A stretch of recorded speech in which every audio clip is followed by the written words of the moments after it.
Tony, I just found out that this has pockets in it. What the? Wait, you just discovered? I didn't know it had pockets. I thought it was just like look at this cute. And then I was just like, what the? Oh. I wish I would have known this earlier when I needed to put my keys away real fast. And I was just, oh my god, what a discovery! I'm gonna have my hands in my pockets the entire time now. Yeah, I just discovered I have pockets Wow. too. Oh my god.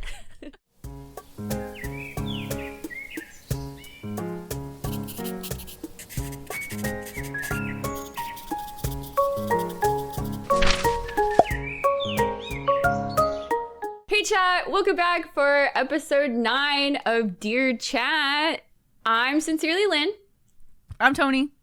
And we're going to be talking about the Streamer Awards drama. Ooh, lots of tea cooking up in Streamer Awards this year.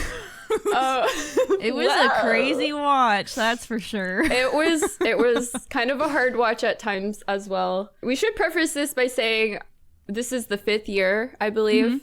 Started in that 2021. Yes, that Cutie Cinderella has put on the Streamer Awards. And for those of you that are not connected to Twitch at all, it's basically just a big, I don't know, kind of similar to the Grammys. They make it a big thing. It's really, and it's streamed. We get to watch it. There's a lot of sponsors. It's very expensive. She does not apparently make any money off of it.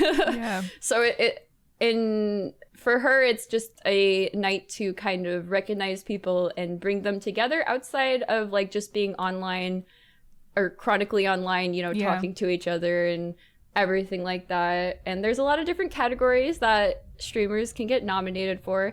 I'm not gonna lie, it's definitely if you are a big streamer, you're more likely to win. That's just how it goes. That's the nature of the show. It's just like Taylor Swift getting 20 million Grammys in a row.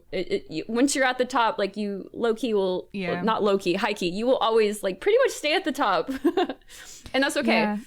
That's okay. I think Twitch originally tried doing their own awards show and it was a complete flop. And I didn't even know they had one. What do you mean? Yeah. It was maybe 2019 or 2020. I don't know. It was before. That's what part of the reasons why she started it was because she saw the way that a corporation tried to run a Twitch centered streamer awards. Yeah. And she's kind of mentioned too that she's always one to kind of just want to bring people together. Right. I think she likes doing that. And yeah.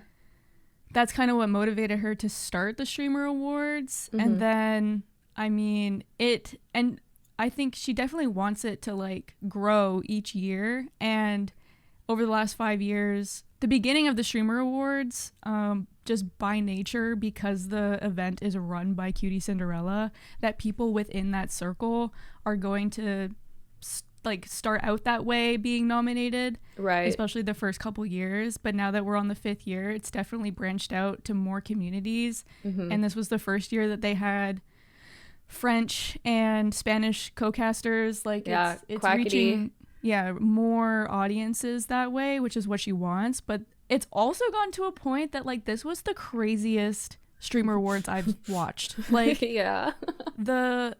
The way that streaming has become is clip farming and the way that meta streaming is with IRL and just trying to do the most obscene things live. Mm-hmm. Yeah. And just to get a reaction out of people.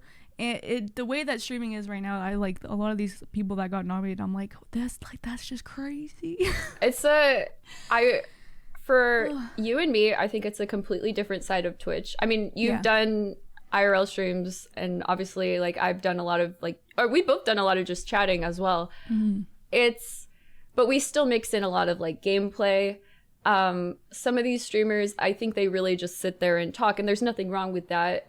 But I do agree when they start going out in public, some of them are really, really obnoxious and definitely, in my opinion, disturbing the peace. But that's what keeps people watching, because it's just outrageous and stuff that you and I would not do in public because we're courteous of other people, and maybe because we're older now and we think about that. But it's very loud and, as you said, clip farming. And it's just a different, a different category altogether, and I can't relate to it if I'm gonna be honest. Their reactions to things are just so above and beyond what a natural reaction should be. And some of these streamers, the way that they like responded to negative emotions is so immature and sets such a poor example for younger audiences, because they think that throwing a tantrum normal. And breaking things and throwing things is the healthy way to deal with like a negative like frustration with rejection with like just I'm just like, bro, it is just so beyond what I've ever remembered Twitch being, I guess. Like, we've both been on the platform for a very long time. And so it's like the way that it's evolved into like what people stream now. And I'm just like so out of touch, I guess. I don't know. I don't think you and I are out of touch. I think it's just the people. I want to know the average age for their audiences that watch that, because we're just older, and I like having a good time. You do too. We like saying really dumb things on stream and like laughing about it, but I don't think we've ever gone as far as some of them have. I just don't know, man. Yeah, and I think like our circle too is very authentic. Like, I don't think that we that's true. Put any kind of persona on to go live. Where I think, I mean, a lot of people do that for, you know, the viewer retention, the engagement, you know, you want to watch that. Like, it's reality TV almost. No, that is, that's what it is like now when they have like the, like their own camera crew, which I don't want to downplay any of that, but I think that's like crazy to get to that point and just have someone permanently on the camera, like doing the camera work. Like you and I are talking, they pan to me, then you start talking, they pan to you and zoom in a little bit. like The Office. It's like The Office. It's kind of, it's cinematic in a way, and it is engaging. Very reality TV, but also including like the boring parts of reality TV, if that makes sense, because sometimes there is downtime. It would be crazy to get to a point where it's like that. I don't know. Yeah, this just sounds so exhausting. We're too normie. We're too normie. Oh my god. Speaking of, you know, having your own personal cameraman, the Streamer Awards, the production, the cameras were crazy. Oh god. Okay, so I feel like I'm like 99% sure that there was like some production, like actual production issues that happened. Like when KDB was presenting the award, the clips didn't play. That was like the first one, right? Like I think it was like the second, it was definitely towards the beginning, but the way that she just had to like stand there awkwardly, and like if I was one of the people receiving those awards, I'd be so upset if like my part didn't show properly. That did happen later on, but I will say, like, I've kind of dabbled within production before, like years ago, so I'm like pretty sure that the way that they had it laid out was with their script, camera people have no fucking clue who these people are. Yeah, so, well, they're just getting paid to be there. If they have assigned seats with the streamer's name, I was about to talk about that. Yes. A, B, C, D, E. If A switches with E, the camera's going to go where A originally was. Yeah, the cameraman doesn't know. Exactly. Even if you're at the same table, they're assigned to the person on the piece of paper in front of them that's where they need to shoot the camera to. Yep. And people were getting upset. That, like, they were upset, and I'm like, how can you be upset?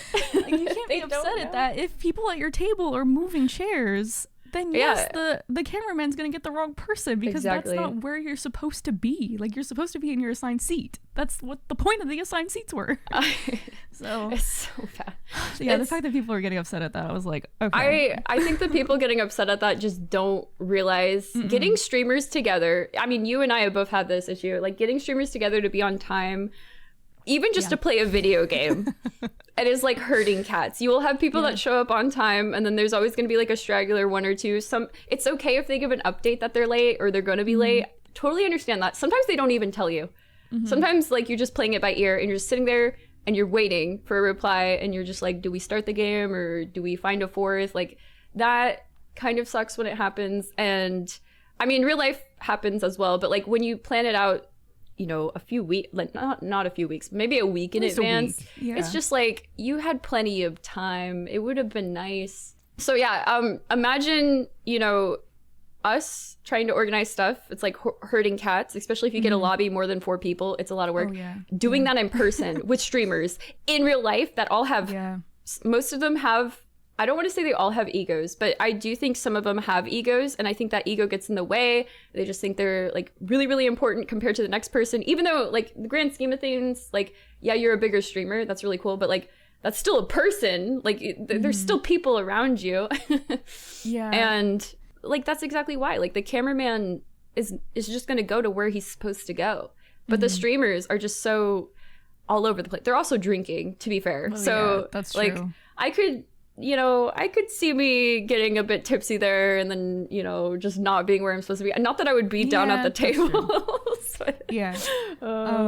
I think that's a good point too. I mean, if I'm there having fun, having a good time, and I move my seat, I'm not thinking about that, to be honest. Which I don't blame the streamers for moving their chairs around, but I'm like, the people who are getting upset at production, it's not their fault because they moved. Like it's really nobody's fault there. Like although that just is what it is. Can I say my favorite camera moment, which I don't think they did on purpose? It was okay. So Cinna was there, and her dad was also there, and they were seated next to each other. Her dad being there was a surprise to her, and it says like, I think it was like father-daughter cam. It was like at the very beginning or something like that. And Cinna's like mixed, right? And there's like some white guy that's like next to her. I don't even think he looked old enough to be her dad.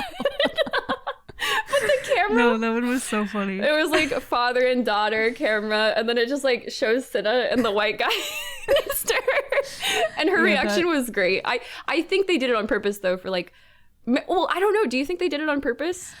I feel like there were so many mess ups that like one mess up would have been funny, but like the fact that it was just like one after the other, I was like, oh my god, everybody moved. I was wondering if like maybe it was meant to be like written into the script in the beginning, because in the beginning they showed a lot of different people and they would like write something down below. Like Nick NMP was like the first one, but I don't remember what his said. I don't remember either. His was I remember it was funny, but I don't remember what it was. But it was like the very first joke of the show. Yeah, he was the first joke of the show. Yeah. And can we talk about how a lot of I'm gonna say the word normie here. A lot of people that don't watch Twitch watched the Streamer Awards, and they were upset at how it was run, like in the beginning. Maybe I'm not talking about fans like bit. We'll get to that later. I'm talking about just like the initial opening scene with like Cutie. She's done this every year, and people were complaining about it, and like I'm like, do you even watch streamers? Do you even watch these people? Like, why? They were upset at Cutie like opening the show by kind of just doing like a few little quips or like, you know, banter to the audience members. Like the main people nominated for awards are just like people out in the crowd. Like she's making fun of them, but it's in a playful way where it's not meant to be super serious, or it's just like something they did on stream. And the normies, I feel mean saying that. The people that don't really watch Twitch or aren't a part of the culture were really like upset like with how she was handling the show. And you know what it makes me think of? They used to do these all the time, and I don't really watch TV anymore, but on Comedy Central they used to do like the roast of, and then it would be like a famous person. And they would hosted those before.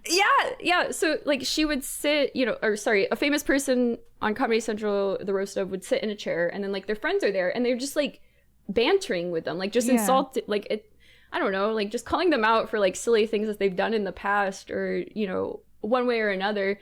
I mean, we could do that. It's just like and she's literally hosted like the roast of, you know, whoever. Like she's done videos and streams of that before for her friends and other, you know, streamers and whatnot within that circle. Back in the day, like she was on Love or Host. She always that was had crazy. These, like, just witty. She's very witty, quick, you know, comments that actually she planned them. Yeah, I was gonna say for some Love of or those. Host. Yeah, she had a whole list of like of quips and whatnot for Love or Host. But I mean, and this is obviously scripted too. Like these are scripted jokes. Like these are, and it's how she's opened Streamer Awards every single year. People that know her can take the banter and do the banter really exactly well. It's banter between like friends and or I'm gonna like colleagues, because she's probably not like friends with a lot of those people, but like it's not meant, I don't know, man. It's like if I were to insult you right now, you would laugh it off. If you insulted me, I would also laugh it off.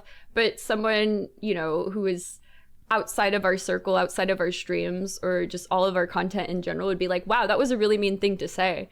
Right, which I feel like, you know, I'm not trying to like defend tylil at all, but should we like we should give some context to that. So during the Streamer Awards, there's always like a person on the floor, and this year Fan was on the floor. It's the hardest part of the show, in my opinion.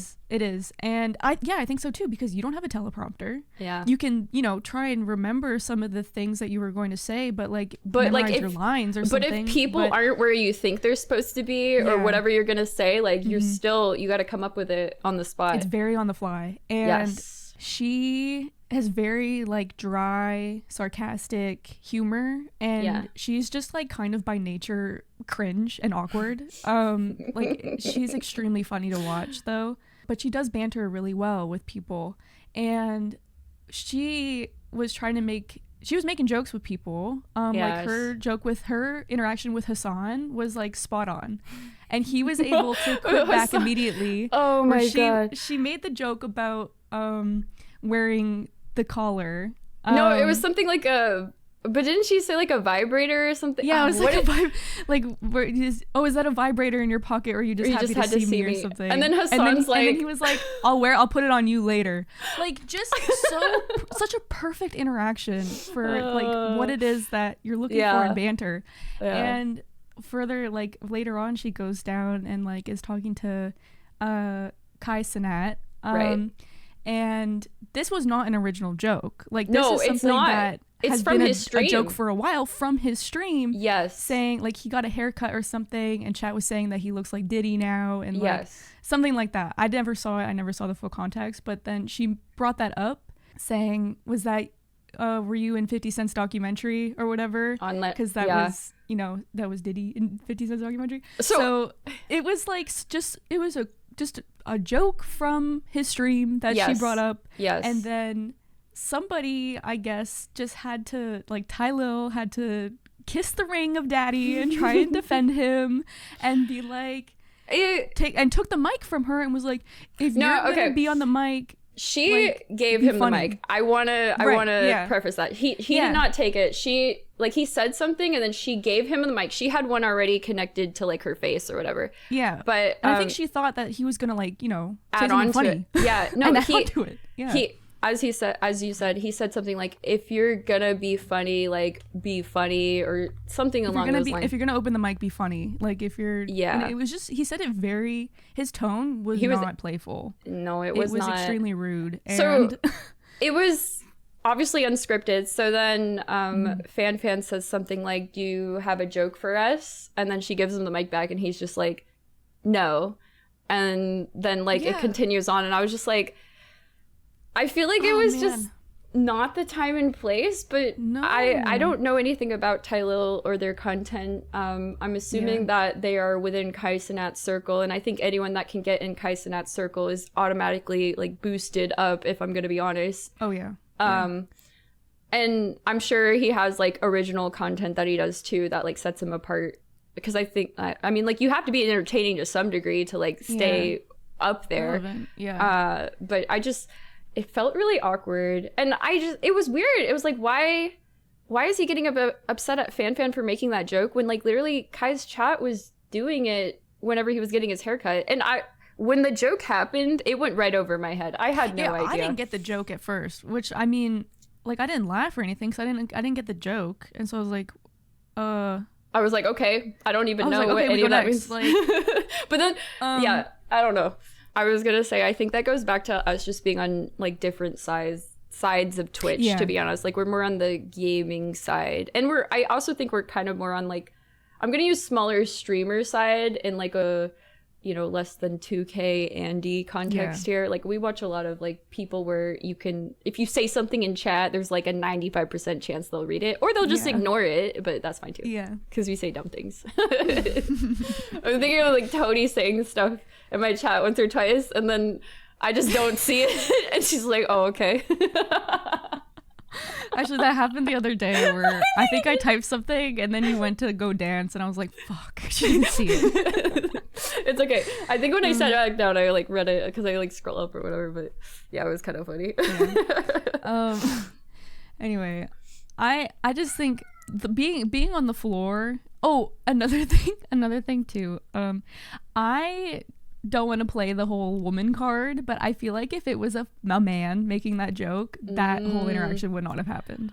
I think you might be right. I don't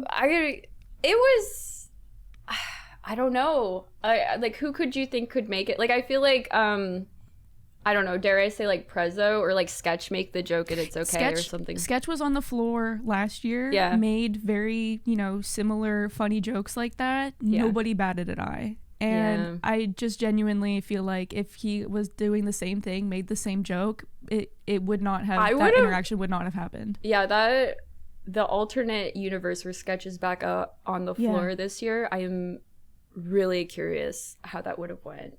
And I mean, he did a fantastic job last year. It was very, it was so, some of them were just so cringe and awkward that it was just like so funny, and he did a really good job.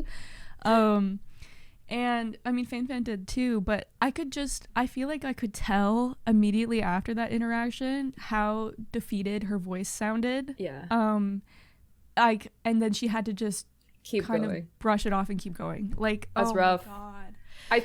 Yeah, it was awful. That was such an awful interaction. I felt so bad. I felt so bad. I think kudos for her to like keep going though. Like, I mean, obviously there's no one else that she can like fall back on. I wonder if it would have been better if they would have had like 2 floor hosts during that time, but they have before. I think last year they did. Yeah. I think, I don't remember, but yeah, they have done 2 before. Well, only one of like maybe 4 things that happened that really stood out this year. All the crazy things. Yeah.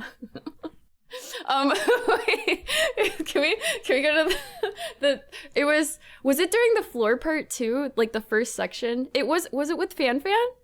I don't remember. Wait, which one? The one with Rekai, and they like asked him to like tell them about himself. That was also on the floor. Oh my God. Oh, that was a hard watch as well. Okay, so for those of you that don't know, Rekai is, I believe, 17 years old, right? So he's at this event. I don't know if he's like the youngest streamer. No, because there was the other kid that he knew too that seemed pretty young as well, but I don't. Yeah, so he was nominated for Breakout Streamer of the Year. Right, okay. Just the 17-year-old kid. Who is he was friends with Kai Cenat though, right? I think like, so, yeah. So how did that... I think he's like part of that circle. I want to say it's AMP, but I could be wrong. I don't remember what their group is called. Does he do... I think within that circle. IRL content? Like, I don't know anything. Sure. He must. I don't know. But I'm pretty sure he does. Different circle that we, again, do not really watch as much, which is fine. Actually, I'm old. I don't want to go on Twitch and watch a 17-year-old. Okay, I'm just going to say that right now. No, you're not wrong. You're not wrong. I'm not going to turn it on and be like, oh my God, my favorite 17-year-old, my favorite 16-year-old is streaming. Like, no, that's weird. Oh my God. At my big age, no, I can't. Oh my God. Which makes me just cringe at what happened with India Love. Oh my God, I know. Okay. Okay, talk about let's do the Rekai thing. Okay. So I guess it was the floor part. I think it's Fan with the mic. This is before the tylil like Diddy comment thing. She gives the mic to Rekai and is like, introduce yourself, because he's the breakout streamer of this year, or nominated, and he's like, what do you want me to say? Like, I honestly, I don't think I could understand him, but he spoke for at least 30 seconds, and it was like, you're telling me you are this big of a streamer at 17 years old and you can't even describe what type of content you do? Like, she literally was like, introduce yourself. You can't just be like, I'm Rekai, I'm nominated for Breakout Streamer of the Year. I stream IRL stuff. He couldn't even do that, like form a sentence. And I'm like, you know, maybe this ties back into like playing a character. Maybe he's doing that. Maybe. Oh my God. And but that, I don't know. I just saw like two brain cells fighting against each other, and I'm like, bro, I don't like. Is this what fucking teenage education has gotten? It seems very brain rot. But maybe that's why people like watching him is just, you know, it's one of those things where it makes you feel like you're better than them, like you're smarter or something, just from like the way they interact. I don't know. I mean, do you care about being smarter than a 17-year-old though? Like, keep that in mind. I feel like the type of people that watch maybe his content is probably within the same They must be. I think it's a relatable thing, a relatability thing. That has to be it. And because we look at that and we're like, I have zero relatability to this. I just don't have any connection. That's probably why people are watching our podcast right now. They're like, oh my God, they're so relatable. That's us. Oh my God. Oh my God, stop. Oh my goodness. So who won the category for Breakout Streamer of the Year? So, okay, FaZe Adapt won Breakout Streamer of the Year. Yes. And at some point during the awards, this was right when Cutie was walking off. I think it was Cutie was walking off. Was it at the end? Ray was about to come on to present Sapphire Award. Somebody, you're right. India Love was just able to walk up on stage, get on mic, and say, congrats to Adapt for Breakout Streamer of the Year, but I think that was she saying that rekai should have won? Yeah. She was saying, but rekai should have won Breakout Streamer of the Year. People started booing her. And then she was just blowing kisses and like walking. And then she walks off. The fact that she was able to get up on stage and that production didn't cut her mic is just crazy. Yeah. I don't think that production was not part of the script. I don't think production knew that wasn't part of the script, to be honest. But I don't know. I feel like they should have, because they have a script. If Valkyrae is not coming on immediately after Cutie's walking off, right? You know, you would think, but maybe production doesn't know who Valkyrae is. I guess maybe they thought that. But they should have known that this person is not coming from stage left. Like, I don't know, man. They're walking up onto the stage. I don't know. And I mean, she was not saying anything about what was in the script. Valkyrae had a teleprompter script for the Sapphire Award. Right. And she did not start saying anything that was part of the script. So they should have cut her mic. Yeah. Oh, that was crazy. And so cringe, because she's 29 years old. She's like 29 years old. Is she 28, 29? I don't know how old she's. What? She is saying, she's saying that why he's 17 years old. That's weird. I mean, even if he was 18, I think it's weird. I'm like, why do you care so much about a 17-year-old winning Breakout Streamer of the Year? You're 28, 29 years old. Like, what? It's weird. Whatever. I can't believe I watched the entire thing, to be honest, but I ended up watching the entire thing, and just like those moments would happen, I'd be like, what the fuck just happened? What? I think we're oh my God. Yeah, because were you watching it from my stream, or did you have it pulled up? No, I just watched it I watched it from your stream. Okay, yeah, dude. Okay, it was 7 hours from start to finish. Yeah. Just so you know, I was just so fucking exhausted at the end. I was like, why did it go on this long? I can't believe I watched the whole thing. I know, that's how I felt too. I was like, dude, actually, the only reason I got through the Streamer Awards was because I was playing osrs, old school RuneScape, in the corner. I was skilling when we were watching. That was the only way I stayed interested, because it was so. It was kind of smart. No XP wasted. Yeah, no XP wasted. Exactly. Yeah, I'm kind of a big deal. I went from like 30 strength to 38 throughout that entire ordeal. Yeah. Nice. I'm like level like 30 something now, I think. That's kind of a big deal. Yeah, one day we'll do some quests together. Okay, I'm so excited. I hope you haven't done all the easy ones. I haven't. Okay, good. That would actually be really fun. Oh my God, I would love that. We should do a quest, but then we turn off the quest helper, and then we have to figure it out ourselves. That sounds awful. It's awful. But also great. It is awful. I did it with Ernest the chicken. You know, you go to the basement. Did you do this one? I haven't done. Have I done Ernest? It's a free quest. It's a free quest. You probably have. You go to the basement and you got to pull a bunch of levers to open up doors, but it's like 8 levers, and like the doors are confusing. I turned off Quest Helper for that. And it was, I think I spent like 30 minutes trying to figure it out myself, and then eventually I just gave up and I turned it back on, and I was like, okay, never mind, I'm not doing that anymore. I could not play RuneScape if it wasn't for Quest Helper. I love when things tell me where to go. It just makes it so much better for me. I guess I need to explain things before I start talking about Quest Helper. Literally will put like a box, like a bright blue box around whatever you need to click. It'll tell you what to do, what to bring ahead of time. It's really nice. That's great. So it's not like you have to constantly run back to your bank to pick up stuff or go collect things, which when you're playing an Iron Man, which means you can't trade with other players, it's really helpful because, I mean, you have to do everything yourself, basically. Okay, I'm sorry. We're talking about RuneScape, but that's a later episode. Later episode. Back to the Streamer Awards. Yeah, Streamer Awards. I think the last thing that kind of happened that I was like, bleh, was at the end of the awards show. Cutie and Maya are on stage and kind of just wrapping up the event, and then somebody at the top or something. That's what they said. Oh, yeah, I'm sorry. Somebody at the top of the venue in the back yelled.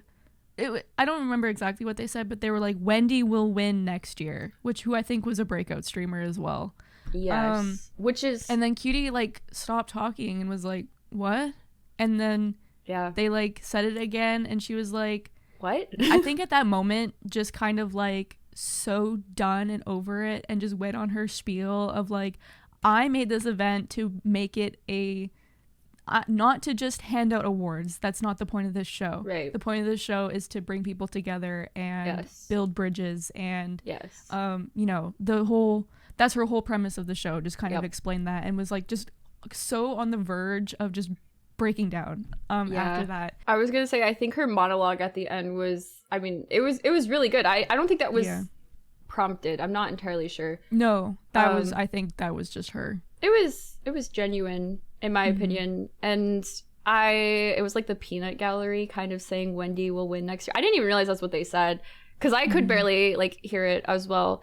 But who was next to her? Was it Maya? Maya was next to her. Yeah, they were wrapping up the show, and she was like, you know, just she was like keep going off, just ignore it, keep going off the prompt. But then I don't think that Cutie went off the prompt, and she just went on her own tangent spiel after that, because I mean, after everything that would have, the amount of negativity and hate and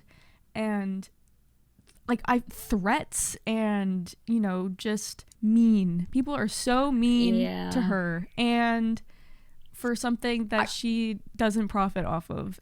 I think the people that complain about this do not understand that. Like, I don't think they think that deeply about it. They don't think about the production crew, the money involved in it. That's why there's so many sponsors in the show, because it's expensive to rent out that entire theater and pay for a production and feed people. It's expensive. And so I feel like especially because you and I don't want to say we're like type A people, but I think when it comes to planning stuff, we are. Like, I like to know ahead of time. I know you like to know ahead of time. I just like to know what to expect. And I think Cutie, especially with an event like this, like, same exact way. Of course she wants to know what to expect ahead of time. Yeah. And I mean, she has to. It's, you know, the show that she's putting on or producing. And I feel like the people that complain fall into two categories where they don't think about that aspect at all. And I think the second category is they just want their streamer to win without thinking about how this is a really good networking opportunity for their streamer to like just go and talk to people, or to like even be with their name up on the screen, because there were so many people there where like they show up, I've never seen them before, but I'm like, oh my god, their outfit is amazing. This goes for both guys and girls. And I'm like, and I'm like guessing what type of content they do before they introduce themselves, which is really funny. This guy plays Minecraft. And then I was right. I was very excited about that reaction. But it's one of those things where like, it's not about like, it's really cool to win, don't get me wrong, but at the same time, it's like, if you're there in person talking to someone at your table for the first time, even if it's just casual, you're more likely to like interact with them going on in the future versus like if you were to like rate or host them or something, or maybe like just chill in their chat. It's just so more it's more personable. And I mean, that's kind of how I felt when I went to like TwitchCon in 2024. I'm physically there talking to these people that I never would have interacted with like outside of Twitch, because our content was so different. But at the same time, it was like, you're a person, like you're real. we're not just like watching you. And I mean, I think a lot of people are quite different when they're not streaming as well, if that makes sense. I kind of have an example. There was like one person that I met, I'm gonna make this as vague as possible, but they were in the OTK like competition, and you had like 3 minutes to do like a bit or something. I was like, oh, I saw you on the OTK competition, like that's crazy. Like I don't play WoW either. They played WoW, and we were kind of just talking, and I asked them about like the planning for that, and they were like I totally set it up ahead of time, so they knew what was going to happen during their bit. So their reaction was very much like it was just an exaggeration. Like they already knew what to expect. It was all just, I don't want to say fake, but like it was acting to some degree. And I mean, the content that they did, like it really worked for the people that were into that type of stuff on Twitch. Obviously I don't, and you probably don't either, but it was just very interesting because I don't think they would have told me that if I just been in their chat and asked, if that makes sense. They probably would admit to it now, to be honest. And like, who cares? At the end of the day, it's all content. So it's like, whatever. Sometimes I hate using like, oh, at the end of the day, it's just content as an excuse, because I feel like it starts to really dilute like the word and like what it means, but it's whatever. But going back to what you're saying about like being in person, I just think that was the whole point of the show. Like, no, who gives, like, people were taking the fact that they lost way too seriously. Yeah, way too fragile to participate in that. And so many egos just shattered. Like, just be happy to be involved, be happy to be invited, be happy to be nominated. Like, but I feel like we talked about this before, like just with being a content creator full time is mentally taxing, because you're always reaching for a number and you're just never satisfied, and it's like a pig with a carrot tied to them. Like you're just, it's just an infinite thing, and you really got to have like just strong mental to not let that diminish who you are and like what you do. I am I mean, I am full-time streamer. I know you're more like part-time, just doing it for fun and hobby, which is fantastic. Sometimes I wish I could like go back to that, but then obviously like energy levels with a full-time job, I know it makes you even more tired, so you're like, oh, I don't really want to stream and stuff like that, or you wait like all week and then you have internet issues and then you're just really upset. But I tie my self-worth sometimes to the number that I see while I'm actively streaming, and it sucks. I know I'm not the only one that does this. Like some days I will turn off the viewer account because I just don't want to know. I still will have a great time with my community and everything like that, like just hanging out or whatever. But sometimes it's like, damn, I streamed this game for like 7 hours and like there were no new followers, and I'm just like, what did I do wrong? Or what could I have done better to like make people want to come back, or like new people come to my stream and stuff like that. And your follower account, again, is just a number. It's more about like your active community that comes and hangs out with you. But at the same time, I have to think of the statistics, because I don't want to just plateau or stagnate out. I want to, like, I mean, realistically, you're never going to be able to have exponential growth. Like, it's going to go up and down and stuff like that. But it's just, I feel like you're always, we said this earlier in the episode, like chasing whatever the newest like game is that's out, the newest fad, the newest like meta that's on Twitch. And sometimes the metas are not very fun, to be honest. I don't know. Yeah, I get it. It's, I mean, I think I turned my viewer count off like 3 years ago, I think, because I found myself glancing at it way too often.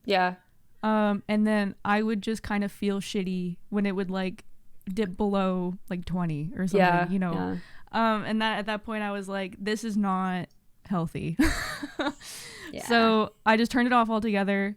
And I find that like your chat mood really reflects your own mood. Yes. And it's like if you're feeling bummed, then it's like nobody's gonna want to turn off the stream at that point. Yeah. it's actually oh god, it's so hard when something like upsets you, whether it was in game or a comment or whatever, and you try to brush it off. But I am one to like dwell on things for way too long and let it get in my head, and it's so hard to just like flip the switch and try to be happy again after someone said just like utterly made you feel, I don't know, like you're the stupidest thing ever. I know when that happens to me, I default to just like self-deprecation jokes because I hate when that happens. Dude, I hate do it. Stupid. I do it though because if I'm the one doing it, I don't feel as bad as someone else saying it. And I will say, if it's like a random that I've never seen before saying something, I don't care. But if it's like someone whose comment I read a lot in chat, it actually will hurt my feelings. And sometimes you just have to like roll with the punches and just, I don't know, suck it up, buttercup, I guess. But it sucks. It's like there's so kind of trauma, but like my ex. Oh my god, no! This guy sucks. He does suck. He used to like really be like extremely condescending to me. Made me feel like I was just like, he said I was stupid all the time. Like, oh my dumb. god. Like if I like, you know, just it was just like stuff like that. And so anytime I get comments from like, I've had to actually like talk to people and be like, don't say this that. happened in my life and I really do not like being called dumb. I really do not like being called stupid. I've had to like just kind of had that conversation with people and they respect it and they stop. That's good. And so that's kind of like the stem of that for me. That, and like I also like growing up too, like my family really had like high expectations of me, and there's just been like comments that they've said to me before where they're like, you're online all the time, how do you not know this? Like it's the how do you not know this part that I'm like just makes me feel awful. I feel terrible. Like if I do not know somebody's name, I'm awful with names. I don't know. I'm sure if I looked at somebody, I'd be like, oh, I recognize them. I don't know what their name is though. Who are you again? They could be an S-tier celebrity. Like I just don't know names. And so people will be like, how do you not know this band? How do you not know this person? I'm the How same. do you not know that this is the president of this country? Like I like that those comments, I hate them. I loathe them so much. You just made me think of something. Do you know you've played Time Guesser on stream before, right? Yes. Okay, you've probably had similar experiences. For everyone that doesn't know, Time Guesser is it's random 5 pictures anywhere in the world. You're trying to guess the location of where the picture was taken, as well as the time period, spanning anywhere between 1990s in the 1900s to 2025. So it could be very recent or it could be dated. Sometimes they like to do historical events, which it's fun to learn about it. Now as I'm older, I actually do like history when I'm not learning about like battles, because I don't care about this army flanking another one. I do not care. I don't know why they focused on that in high school. It made no sense to me. But I just specifically remember there was like a picture of I think it was, it's happened a few times. I think it was like Obama who's in the White House, like in the meeting room or something like that. And I think it was like, I don't know what the event was. Oh my God, I feel so bad about that. I think Hillary Clinton's there too. I don't even remember. But anyway, he's like leaning over, like talking to someone. And I'm like looking at the picture. I didn't even recognize it was him, which I think he's like one of the most recognizable. I was so focused on, I think Hillary's in the picture. I was like, oh, that's Hillary Clinton or something like that. I don't remember, but I got ragged on for that, for not noticing Obama immediately. And I'm like, all right, caught, my bad. I'm so sorry. I have to be strategic on playing those games on stream, because there are times that people will make the "how do you not know this?" comment, no, that's exactly how it feels. I don't want to play. That is exactly how it feels. It sucks because some people just are like, I don't know, like they kind of come off as being know-it-alls, and maybe they actually genuinely know, and they're just like disappointed. Like it just feels like they're being disappointed, like an older parent being disappointed. It's really condescending when people make comments like that, and I don't think they realize, but it's extremely condescending. It feels bad, and I hate it so much. Yeah. Oh man. Even like Pinto had to be very careful, especially at the beginning of our relationship. It was like I had to tell him, I was like, I do not like this at all. So please do not do this. Bristol, and so now it's like if I don't know something, he'll just like giggle. It just like it becomes more of a funny thing. Yeah. Like a Tonyism kind of thing that like it's just a silly, you know. Calling it a Tonyism is cute. It doesn't become like a condescending, like I make me feel bad about myself type thing. So I don't think Bristol has really ever done it to me, but like jokingly, if I do not know something, he got it from his mom. His mom used to do like this quip with her daughters where like if the daughter did something silly or like didn't know something, she'd just be like, so and so is so pretty. So Bristol so sometimes he'll be like, you're so pretty, and I'm like, thank you. I say as I'm like trying to parallel park, and I'm like thinking, you're so pretty. That's funny. That reminds me of when I was in my chem lab. It was like me and this other girl, and we're both like kind of similar in the way that we just have no fucking clue what's going on. And so love we organic both, like, chemistry, trying to do our chem lab, and we're like, well, at least if we fail this, we're pretty, so we can just marry rich or something. You guys are so real for that. It was very fun. She made my lab very fun. Speaking of organic chemistry lab, I don't remember what it was. I want to say it was like a base or something. Anyway, I was like titrating it or something like that with the little like lever, and it like goes down into the glass. It's when you have to like make it pink. Do you remember doing that? That's titration. Yeah, okay, yeah. So like I have like the beaker underneath it, and then like you have like the little thing. Well, something happened, and I got it on my gloves. Okay, so you have gloves on. I didn't know it was slippery. So then I went to pick up my beaker, and it just immediately like fell on the floor, shattering. I was so embarrassed because like everyone just like stops and like looks, and I had a partner too, so like I was just like, whoa, can't believe we did that. That's crazy. Oh my god, I'd kill myself. It was very embarrassing. Sucks. Makes for a great story now though. But yeah, whatever it was that I was titrating, it was really slippery. I had no idea it would be slippery. But anyway, bases do be slippery. That's why wear your gloves. Wear your gloves. Just so you know, your PPE, personal protection equipment. Yeah. When I was in high school, we were doing titration labs. Yeah. And I just remember like feeling like I was going to throw up, and I walk over to my chemistry teacher. I'm like, Miss, I do not feel well.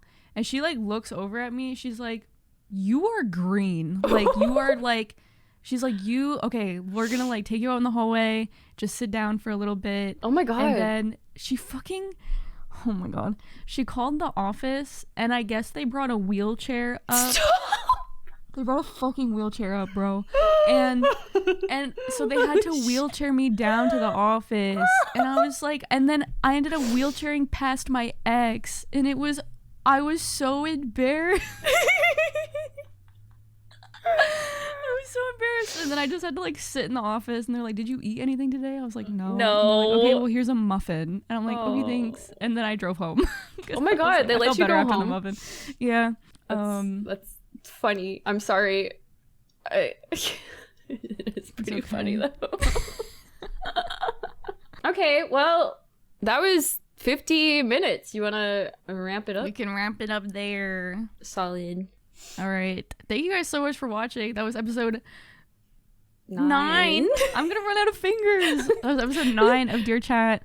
Thank you guys for listening. Make sure you follow us on all of our social medias. We got Twitter, Instagram, Blue Sky. Like and subscribe. Leave a comment. Share this video with all your friends. I'm sure they'll enjoy listening to us talk about streamer awards. Drama. People love drama. Woo. Anyway, yeah. Thank you guys for watching. Leave a comment. Bye. Okay. Bye.